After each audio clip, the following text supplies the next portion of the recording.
Voilà, c'était Ma nuit chez Maud, de Conte moral d'Éric Rohmer. Nous allons maintenant parler du film avec Jean Douché, connu des cinéphiles. Il a participé au Cahier du cinéma, il est aujourd'hui cinéaste et critique. Bonsoir Jean Douché. Avec Jean-Louis Trintignant, que vous venez de quitter dans le film et que vous retrouvez sur le plateau de Télécinéma. Et puis Pierre Cottrell, qui a produit le film que nous venons de voir avec Barbé Schroeder et quelques autres, et qui est donc le jeune producteur de Ma nuit chez Maud.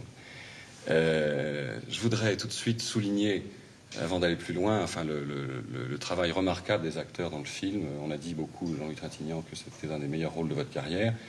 Et je voudrais demander à Pierre Cottrell comment s'est passée la distribution du film. Est-ce qu'Éric Rohmer était très décidé sur les acteurs qu'il voulait utiliser dans ce film? Oui, il y avait pensé plusieurs années à l'avance. Et d'ailleurs, nous avons attendu que Jean-Louis soit libre à l'époque de Noël, puisque le film ne pouvait se tourner qu'à l'époque de Noël, pendant 3 ans. On dit souvent qu'il y a des rapports de force entre un metteur en scène et un acteur, et on peut avoir l'impression que Rohmer, enfin c'est peut-être un mot désagréable pour un acteur, mais manipule un petit peu ses acteurs, enfin obtient d'eux une précision extraordinaire. Est-ce que vous avez eu l'impression en faisant ce film, Jean-Louis, que vous avez apporté une part d'imagination importante, ou vous êtes beaucoup laissé porter par les indications de Je me suis laissé porter par les indications. Vous savez, c'est très curieux. Moi, j'ai tourné beaucoup de films où il y avait une part d'improvisation. J'aime beaucoup ça. Je suis très prêt à cette technique. Et dans le script de Rohmer, vraiment, tout était écrit d'une façon extrêmement précise. La virgule avait une importance terrible. Et même, il y avait dans le dialogue, au milieu d'un texte écrit dans une langue en même temps très élégante et très XVIIIe siècle, il y avait écrit HEU, HEU, HEU. Et ça voulait dire que l'acteur, à ce moment-là, devait avoir une hésitation et dire... ça correspondait à ça, au milieu d'une phrase très écrite. Et alors, quand j'ai lu ça, j'étais affolé. Et j'ai dit à Rohmer, mais c'est pas possible qu'un acteur peut arriver à dire ça. Et il m'a dit, essayez, dites-le à haute voix, vous allez essayer. Et c'était évident. C'était étonnant, c'était évident. Il n'y avait pas moyen de le dire autrement. Une fois qu'on le disait à haute voix, c'était un dialogue qui était en même temps très écrit et merveilleusement facile à jouer. C'était étonnant. Oui, justement, on parlera sûrement des textes du dialogue de Rohmer tout à l'heure, mais est-ce qu'un acteur n'est... Finalement, ces dialogues sont remarquables, c'est une langue extraordinaire. Est-ce qu'un acteur n'est pas quelquefois gêné de dire un texte aussi précis, aussi beau, et qui n'est pas toujours le langage quotidien? Non, parce que c'est en même temps un langage très... Il suffit d'entrer dans les personnages, et puis ce langage est évident, il est très parlé en même temps. Il est très élégant, très écrit, mais en même temps très parlé. Et c'est très, très agréable, au contraire, c'est un bonheur formidable de dire ce texte. Évidemment, vous pouvez constater ce soir que il y a un absent parmi nous, c'est Éric Rohmer lui-même. On lui a téléphoné, on a essayé de lui demander de venir, mais vous ne savez pas qu'il se refuse à montrer son visage. Et je voudrais demander à Jean Douché, qu'il connaît depuis très longtemps, une explication à ce propos. C'est-à-dire que l'explication, je ne peux pas la donner, puisque lui-même ne veut pas... À partir du moment où il se refuse à se montrer, je ne vois pas pourquoi je donnerais l'explication exactement, mais disons que chez Rohmer, il y a de toute façon, et dans ses contes moraux en particulier, une espèce de volonté de jouer, disons sur... non pas une double vie, ce n'est pas vrai, mais disons sur une espèce de jeu en permanence par rapport à une conduite de vie. Et ce qui est le propre de Rohmer dans sa propre vie, enfin une espèce de jeu, de personnage, de représentation qui ne se représente pas maintenant qu'il se représente, vous le retrouvez tout simplement dans ses films, en particulier dans le personnage qu'incarne Trintignant dans Ma nuit chez Maud. Il est évident que c'est un personnage assez complexe, que ce personnage est à la fois, en effet, se veut catholique, se veut avoir une conduite morale, c'est-à-dire pour Rohmer, le conte moral, c'est un peu pris dans le sens du XVIIIe siècle. La morale, c'est une conduite de vie, et un personnage dans tous ses contes, le héros de ces contes essaye d'avoir une conduite morale qu'il s'est fixée. Il se trouve que dans le film Ma nuit chez Maud, c'est celle d'un catholique. Il se trouve que dans La collectionneuse, ce sont celles du dandysme. Et chacun essaye de suivre cette voie. Et puis il se trouve qu'il rencontre des personnages qui sont des personnages féminins d'ailleurs, et qui abordent beaucoup plus l'aspect même de la vie, avec toutes ces surprises, ces hasards, puisqu'on parle beaucoup du hasard pascalien dans ce film. Et le personnage, en fin de compte, on s'aperçoit qu'il triche plus ou moins avec sa conduite. En même temps, il y a une espèce de mauvaise conscience par rapport à cette conduite. Et en fin de compte, aboutit quand même au résultat de cette conduite, mais par quelques petits chemins très contournés, très détournés. Avec, je crois que c'est le film, et c'est le propre même de l'œuvre de Rohmer, que de jouer là-dessus, et de montrer cela. Et je crois que c'est surtout le sens même de ces contes moraux. On va reparler, Jean Douchet, du contenu du film. Vous avez très bien éludé ma question. Encore que je ne pense pas que Rohmer nous en tienne rigueur, puisque c'était publié dans certains journaux. Je peux quand même dire aux téléspectateurs qu'effectivement, Rohmer ne veut pas montrer son visage parce qu'il se refuse à ce que sa famille sache qu'il fait du cinéma, qu'il va être considéré peut-être chez lui comme un art mineur, je ne sais pas. Enfin, voilà la vraie raison. Disons dévoiler ses secrets. Et Éric Rohmer cache son visage à la télévision en tant que cinéaste, mais ne la cache pas à la télévision, mettons une télévision scolaire, en tant que professeur. En tant que professeur, parce qu'il a enseigné longtemps. Parce qu'il était enseigné et est toujours professeur d'ailleurs. Enfin, il est toujours professeur en titre s'il n'est pas en fonction. On va revenir au contenu du film très vite. Je voudrais quand même poser quelques questions, peut-être plus techniques, mais je crois que ça peut intéresser tout le monde à Pierre Cottrell. D'abord, sans dévoiler vos secrets, Pierre, comment un jeune producteur isolé peut-il... ça serait l'objet peut-être d'un autre débat, mais très rapidement, contre des trusses du cinéma, monter un film comme celui de Rohmer, par exemple. Rohmer avait fait un film qui s'appelait La Collectionneuse, qui avait eu un petit succès, et il cherchait à faire ce film dont le sujet était considéré comme le contraire du commerce. C'est François Truffaut qui a eu l'idée de réunir un certain nombre de producteurs, metteurs en scène, qui respectaient Rohmer et lui faisaient confiance, et lui permettaient de faire ce film sans penser à faire une affaire commerciale. Alors... ça a été assez difficile de réunir 8 coproducteurs qui ont chacun donné une part égale pour investir dans le film. Et en fait, ce sont les acteurs qui ont décidé que le film se ferait.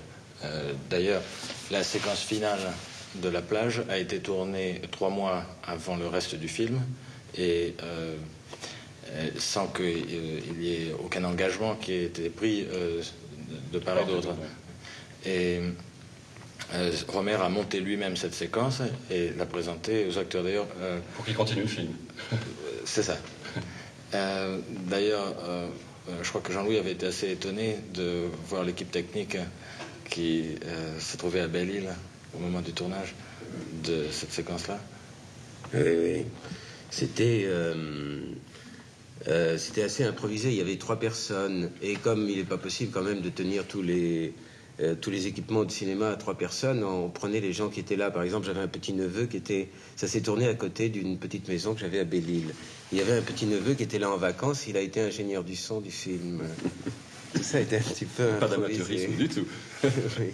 Ça se voit pas. Non, après, l'autre partie du film a été faite d'une façon plus sérieuse avec un véritable ingénieur du son. Mais enfin, on avait commencé à tourner vraiment d'une façon tout à fait amateur. Mais c'est une belle histoire, la façon dont vous le racontez tous les deux. En fait, c'était une époque où vous travailliez déjà beaucoup, et il a fallu vous attendre longtemps, comme disait Cottrell. Et c'est finalement ces quelques jours de tournage à Belle-Île qui vous ont convaincu de faire le film. Non, j'étais convaincu déjà à ce moment-là. Non, si j'ai eu des hésitations, c'était pas parce que mon emploi du temps était absolument plein pendant 3 ans. C'est parce que j'avais quelques scrupules moraux. Je ne me sentais pas prêt à ce personnage. J'avais l'impression qu'il me manquait certaines choses. Et Rohmer, au contraire, m'a convaincu avec une obstination vraiment irrésistible. Et sur un scénario, vous avez peut-être trouvé ce personnage un peu non, j'ai mort. trouvé le scénario admirable, mais je me trouvais, je sais pas, j'ai pas de préoccupation catholique, et ça c'était pour moi un veto, et je me disais, je suis malhonnête, j'ai pas le droit. Et Rohmer m'a convaincu que ça donnerait au contraire une ambiguïté plus grande à son film si je le faisais, parce que justement je n'étais pas catholique. Est-ce que c'est une réelle préoccupation de Rohmer, Jean Douchet, la religion, ça apparaît à certains moments dans ses films? En tout cas, ça apparaît surtout dans ce film-là, mais non, sinon ça n'apparaît pas dans ses œuvres. Oui, quelles sont ces grandes préoccupations, enfin dans les contes moraux en tout cas? D'après vous, on parlait On parlait du... Enfin, quel est exactement le thème de départ du conte moral de Rohmer? Le conte moral, c'est un monsieur aime une femme, mais avant d'aller vers cette femme, il va rencontrer une autre et sera tenté par cette autre et finalement retrouvera cette femme. Alors ça, c'est le schéma général des 6 films. C'est très amoral, je trouve. Enfin, mais c'est... non, mais toujours, le tout... Il y a la frustration qui intervient. Le tout, de bien s'entendre sur le terme de morale. La morale, c'est pas les mœurs. La morale, c'est une conduite de vie. Et chaque individu a sa morale. Et les personnages de Rohmer se choisissent leur morale. Donc chacun a une morale à lui et il tient à sa morale. Voilà, si vous voulez, dans ce sens-là. Il faudrait, je voudrais dire, le reprendre au sens du XVIIIe siècle. Et par ailleurs, les préoccupations de Rohmer sont multiples. D'abord, premier point, volonté documentaire, très précise. Par exemple, on vous l'a dit tout à l'heure, attendre Noël pour tourner. C'est-à-dire qu'il s'agit de tourner à Clermont-Ferrand, mettre dans un milieu d'une usine Michelin, puisque bon, on dit le nom parce que c'est dans le film, un milieu d'ingénieurs, etc. Il fallait que tout ça soit extrêmement documentaire. Quand il montre une messe, on voit une messe. C'est-à-dire on ne sait pas un semblant de messe, on entend une messe telle que des croyants peuvent entendre une messe, etc. Enfin, les rues de Clermont sont montrées vraiment exactement en documentaire. Bon, comme c'est parfaitement décrit dans le scénario. Vous savez très bien, vous avez assez tourné avec lui pour savoir qu'on ne s'agit pas de filmer une rue si elle ne suit pas la rue précédente qu'on a montrée avant. Bon, ça, il n'y a pas de problème avec Rohmer, ça c'est absolument évident. Alors, toujours un souci extrêmement documentaire, aussi bien sur le lieu que sur les personnages qu'il montre, que sur l'histoire même qu'il raconte entre les personnages. Bon. Je vous demande, pardon, c'est une parenthèse là. Par exemple, pour Rohmer, aucune musique ne doit être entendue dans un film si elle n'a pas une justification. C'est-à-dire, vous savez, dans tous les films, il y a toujours une musique qui est composée pour à côté du film, pour souligner le film. Là, dans Rohmer, il n'y a aucun son qui ne provienne d'une chose réelle. Par exemple, si on entend de la musique, c'est parce qu'il y a un poste de radio qui retransmet de la musique. Mais il n'y a aucune musique apportée extérieurement. Je dis ça pour confirmer. Oui, c'est ça. Enfin, l'impression de réalité doit être exacte. Enfin, chez lui, c'est même au niveau presque du maniaque. Enfin, il y a cela. Ensuite, l'autre souci de Rohmer, bon, c'est de montrer, faire une espèce de peinture un peu de notre société d'aujourd'hui, d'après un point de vue à lui, qui est un point de vue extrêmement rigoureux, assez hautain d'ailleurs, il faut bien le dire. Mais on peut dire que les 6 contes moraux forment une espèce de fresque de différents aspects de la société française aujourd'hui. Il s'en défend lui-même quand on l'attaque en disant vous ne montrez qu'un milieu bourgeois. Oui, il ne montre qu'un milieu bourgeois parce qu'il ne connaît que le milieu bourgeois, répond-il lui-même, donc là je donne sa réponse. Il n'empêche que, par exemple, le milieu qu'il montre de Clermont est un milieu d'une extrême vérité. C'est vraiment le milieu de la province tel qu'on le voit vraiment très rarement dans le cinéma français, où la plupart du temps il est beaucoup plus caricaturé que montré réellement. Là, il se trouve qu'on est vraiment dans le milieu province. Milieu province avec des gens plus ou moins intellectuels, d'ailleurs assez intellectuels d'ailleurs. Et ce qui est vrai d'ailleurs en province, c'est que, et ça parce que Rohmer a aussi vécu en province, les discussions intellectuelles en province sont beaucoup plus fortes finalement parce que les gens ont plus de temps.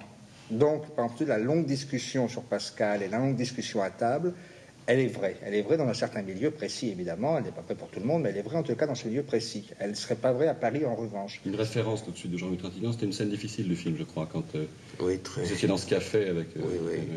Très... Ça vous a posé des difficultés. Ça a été tourné vraiment en plan séquence. Ça a été tourné de la longueur de toute la pellicule. C'était, je crois, 300 mètres. Et on a tourné 300 mètres, ça représente 12 minutes. Un plan fixe, c'est très...